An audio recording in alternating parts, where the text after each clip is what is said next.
pair of equation is intersecting, parallel or coincident? For this solution we have to find out the ratio of A1 upon A2, B1 upon B2 and C1 upon C2. देखिए A1 upon A2 क्या होगा 5 upon 2,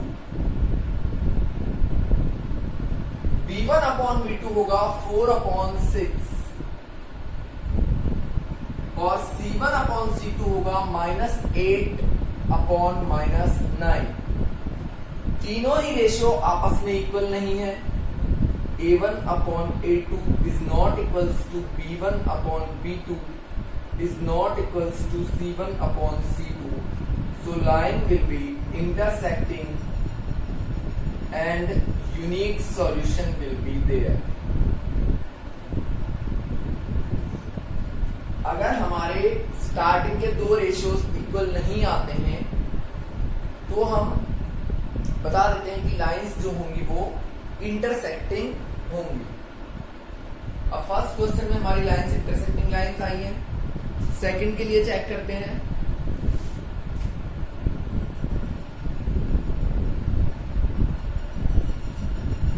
nine X plus 3y plus 12 equals to 0,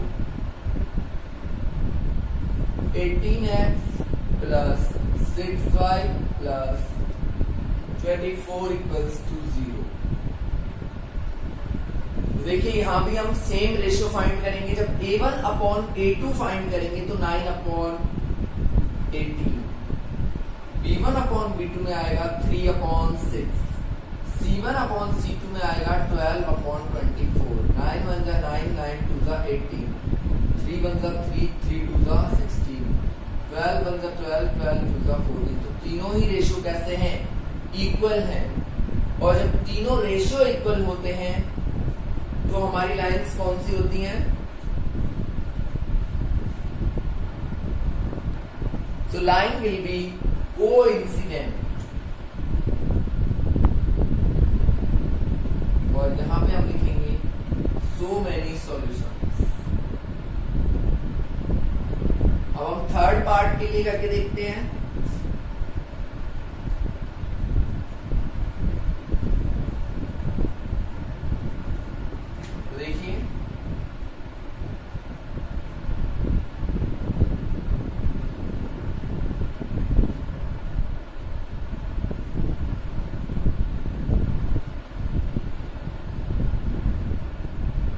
यहाँ पे हम ratio find करेंगे तो 6 upon 2, ये तो A1 अपॉन A2 हो गया, -3 अपॉन -1 ये B1 अपॉन B2 हो गया और 10 अपॉन 9 ये C1 अपॉन C2 हो गया। 2 3 जा 6, माइनस से माइनस कट गया। तो देखिए A1 upon A2 is equals to B1 upon B2 but not equals to C1 upon C2। So lines will be parallel lines. कौन सी लाइन होंगी? पैरेलल लाइंस होंगी। और पैरेलल लाइंस के लिए no solutions.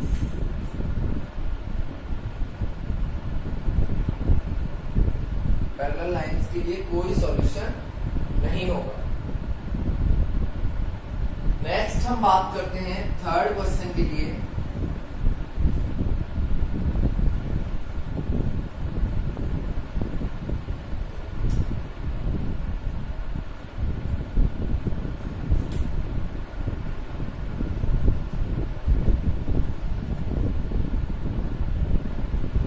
Which pair of equation is consistent or non-consistent? Sorry, inconsistent। हमें check करना है कौन सा पेयर कंसिस्टेंट है और कौन सा इनकंसिस्टेंट है। तो अगर देखो इंटरसेक्टिंग लाइन आए तो और एक कोइंसिडेंट लाइन आए तो इन दो कंडीशंस में हम सॉल्यूशंस फाइंड करते हैं। पैरेलल वाली कंडीशन में हम सॉल्यूशन करते ही नहीं है क्योंकि उसमें सॉल्यूशन होते ही नहीं है।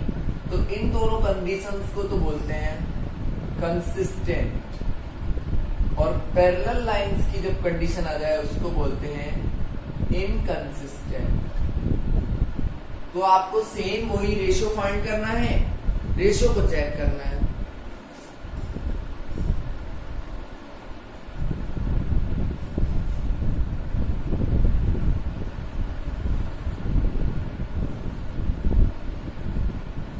देखिए A1 अपॉन A2 आएगा 3 अपॉन, B1 अपॉन B2 आएगा 2 अपॉन -3 और C1 अपॉन C2 आएगा -5 अपॉन -7। तीनों ही रेशियो इक्वल नहीं है तो इंटरसेक्टिंग होगा, और इंटरसेक्टिंग है तो कैसा होगा, कंसिस्टेंट होगा। Is that clear? Only parallel के कंडीशन में हम लिखेंगे that it will be inconsistent. ठीक है भाई, तो ये थर्ड के इजी से क्वेश्चन हैं, आप लोग खुद ही कर लेना। मैं अभी फोर्थ क्वेश्चन करवा रहा हूं आपको।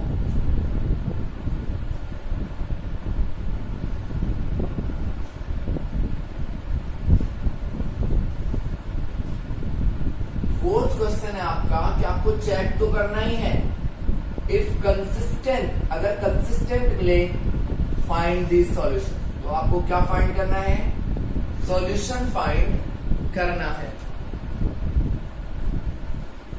So the first question is,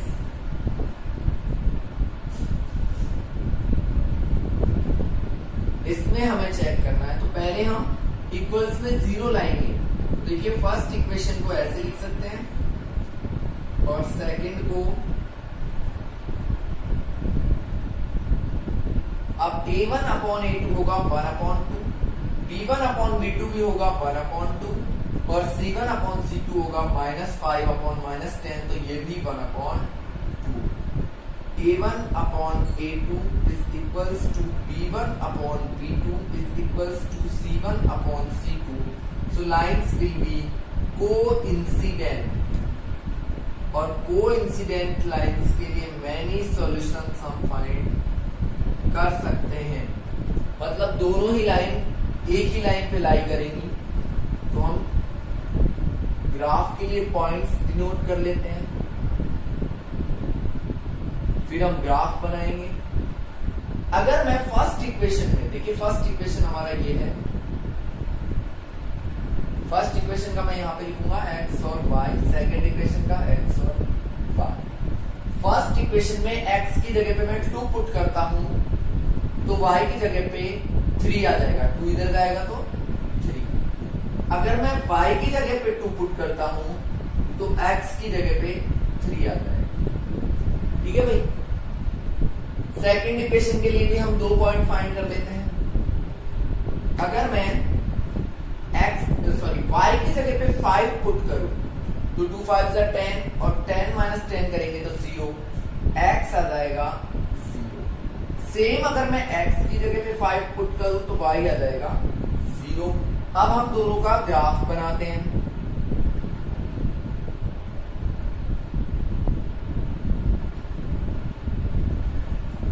ये देखिए x, x dash, y, y dash, 1 2 3 4 5, 1 2 3 4 5, ये आपको ग्राफ में करना है।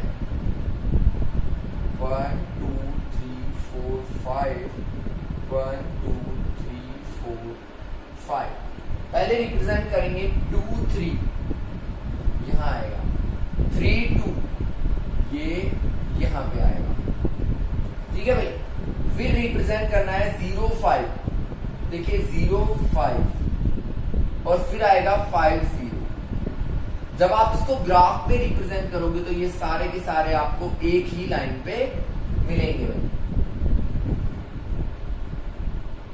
आपको इस तरीके से ये पॉइंट्स मिलेंगे जो कैसे होंगे, एक ही लाइन पे होंगे। तो इसके बहुत सारे सॉल्यूशंस हो सकते हैं। इसका एक सॉल्यूशन 2 3 हो सकता है, एक 3 2 हो सकता है, एक 0 5 हो सकता है, एक 5 0 हो सकता है, और भी बहुत सारे सॉल्यूशंस इसके हो सकते हैं। तो कोइंसिडेंट लाइंस जब होंगी तो एक ही लाइन पे वो लाई करेगा ग्राफ। इस तरीके से हमको फोर्थ क्वेश्चन के 4 पार्ट्स हैं, उनको सॉल्व करना है। Next part is x minus y equals to 8 and 3x minus 3y equals to 16। तो फर्स्ट हम रिप्लेस करेंगे सभी को इधर। अब हम रेशियो फाइंड करेंगे तो 1/3, ये आएगा -1/-3, माइनस से माइनस कट गया, ये आएगा -8/-16, 8 1 जा 8 और 8 2 जा 16। देखिए A1/A2 is equals to B1/B2 but not equals to C1/C2। So lines will be parallel lines, और जब पैरेलल लाइंस होंगी तो नो सॉल्यूशन, और इसको हम बोल सकते हैं इनकंसिस्टेंट। और जब सॉल्यूशंस ही नहीं है तो हम आगे फाइंड भी उसको नहीं करेंगे। तो ये इतना ही होगा सेकंड वाला। Now third question is 2x plus y minus 6 equals to 0 and 4x minus 2y minus 4 equals to 0. So ratio 2/4, 1/-2 minus 6/-4. 2 2s are 4, 2 3s are 6, ये आ जाएगा 1/2। कोई भी रेशियो इक्वल नहीं है। A1/A2 is not equals to B1/B2 is not equals to C1/C2. So lines will be intersecting and unique solution will be there. अब हमें जब पता चल गया कि इंटरसेक्टिंग लाइन है तो हम सॉल्यूशन फाइंड करेंगे। तो देखिए पहले आप यहाँ पे y की जगह पे 0 पुट कीजिए। फर्स्ट इक्वेशन की बात कर रहा हूँ। y अगर 0 हो गया तो ये पार्ट 6 को इधर लेके जाएंगे तो प्लस का 6, तो x आ जाएगा 6/2, तो x की वैल्यू आएगी 3। ये आपको पुट करके देखना पड़ेगा। फिर अगेन हम y की जगह पे पुट करते हैं 2। अगर हम y की जगह पे 2 पुट करते हैं तो x भी हमारा 2 ही आएगा। देखिए कैसे आएगा, y की जगह पे आप 2 पुट करोगे तो 2 - 6 कितना हो गया -4, और -4 को इधर लेके जाओगे तो +4, 2x की वैल्यू कितनी आ जाएगी +4, तो x कितना आएगा 2। तो फर्स्ट इक्वेशन के पॉइंट्स हो गए। सेकंड के लिए बात करें तो y की जगह अगर हम 0 पुट करते हैं तो x आएगा 1। अगर हम y की जगह पे 0 पुट किया तो x कितना आया 1। अगर y की जगह पे 2 पुट करें हम तो x आता है, देखिए 2 2 का 4 हो जाएगा, 4 और 4 8, तो x आएगा 2। अब हम इनको डिफाइन करते हैं 0 और 3, सॉरी 3 0। तो एक पॉइंट ये और 2 2, देखिए 2 2 ये आ गया। ये तो हो गई हमारी फर्स्ट इक्वेशन की लाइन। इस पे आपको फर्स्ट इक्वेशन लिख देना है। सेकंड है 1 0, ये पॉइंट ये रहा, और 2 2, ये तो ये खुद ही है। तो देखिए लाइंस कहाँ इंटरसेक्ट कर रही हैं 2 2 पे। कहाँ इंटरसेक्ट कर रही है 2 2 पे, तो x की वैल्यू क्या होगी 2 और y की वैल्यू भी 2। यही हमारा क्या होगा सॉल्यूशन होगा, यही हमारा आंसर होगा। Now the last part of this question is 2x minus 2y minus 2 equals to 0, equation first. 4x minus 4y minus 5 equals to 0, equation number 2। जब हम रेशियो फाइंड करेंगे तो 2/4 minus 2/-4 minus 2/-5। तो देखिए ये दोनों ratio A1/A2 is equals to B1/B2 is not equals to C1/C2.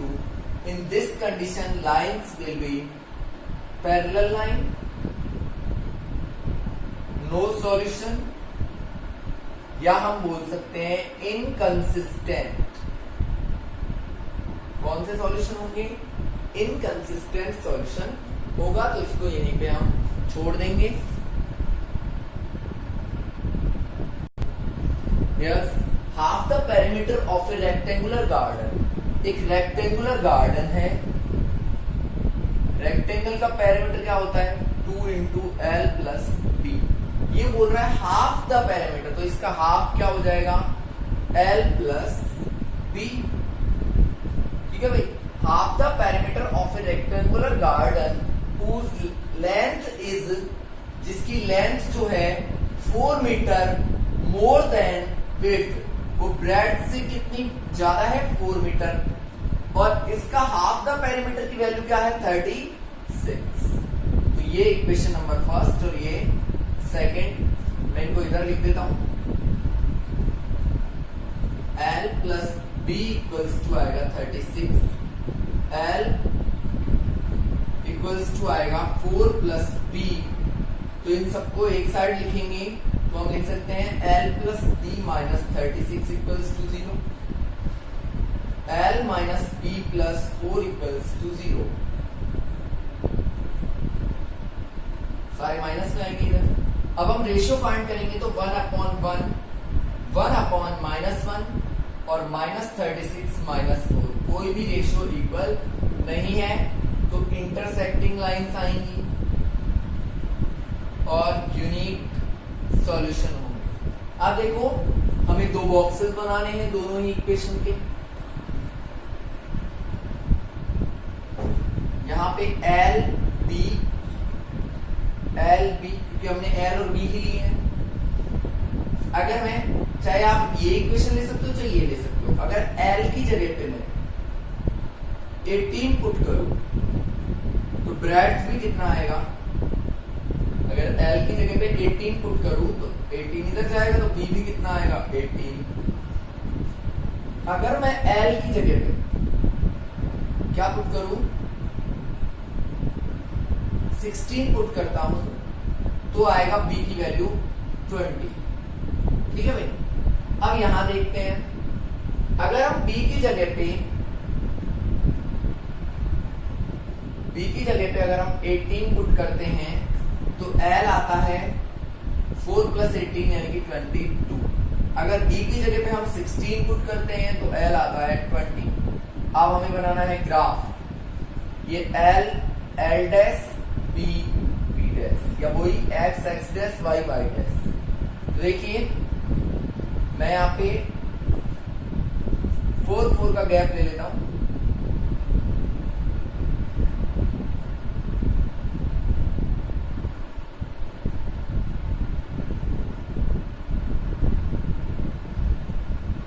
ऊपर भी 4, 8, 12, 16, 20, 24। अब हम ग्राफ बनाएंगे तो देखिए 18, 16 और 20 के बीच में इधर 18 और यहाँ पे 16 और 20 के बीच में 18, तो ये हो गया 18। एक आएगा 16 और 20, 16 और 20, तो ये हो गया हमारा इक्वेशन नंबर फर्स्ट का ग्राफ। ठीक है भाई।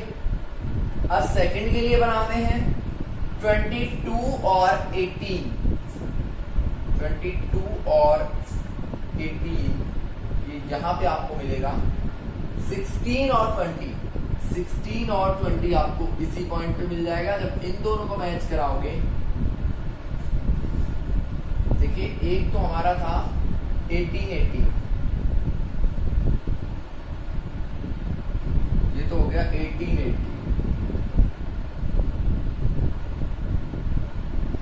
एक था 16, 20, ये दोनों में ही है। एक था 22 और 18, ये यहाँ पे है। तो एक का ग्राफ तो बन रहा है ऐसे और एक का बन रहा है ऐसे, तो हमारा इंटरसेक्ट करेगा वो इसी पॉइंट पे, क्योंकि दोनों में ये पॉइंट है 20 और 16।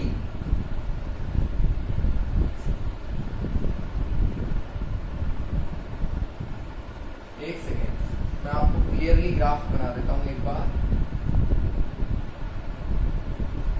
16,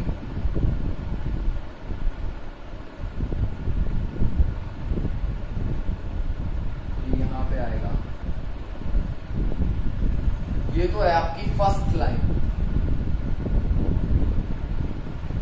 अब सेकंड लाइन के लिए 22 और 18 इधर से चले और 22 इधर, ये फर्स्ट पॉइंट, और 20, 16 तो 20 इधर से चले और 16 आपको मिलेगा यहाँ पे। तो देखिए ये लाइन कहाँ इंटरसेक्ट कर रही है 20, 16 पे, मतलब लेंथ की वैल्यू कितनी होगी 20 और ब्रेड्थ कितना होगा 16। देख लीजिए ये आपका आंसर होगा। तो मैंने 5th क्वेश्चन का कंप्लीट करा दिया है, इसके बाद हम करेंगे नेक्स्ट वीडियो में। प्लीज आप लोग वीडियोस को कंटिन्यू देखें और रेगुलरली अपना टेस्ट भी दें, क्योंकि 4 और 5 स्टूडेंट्स ही टेस्ट दे रहे हैं।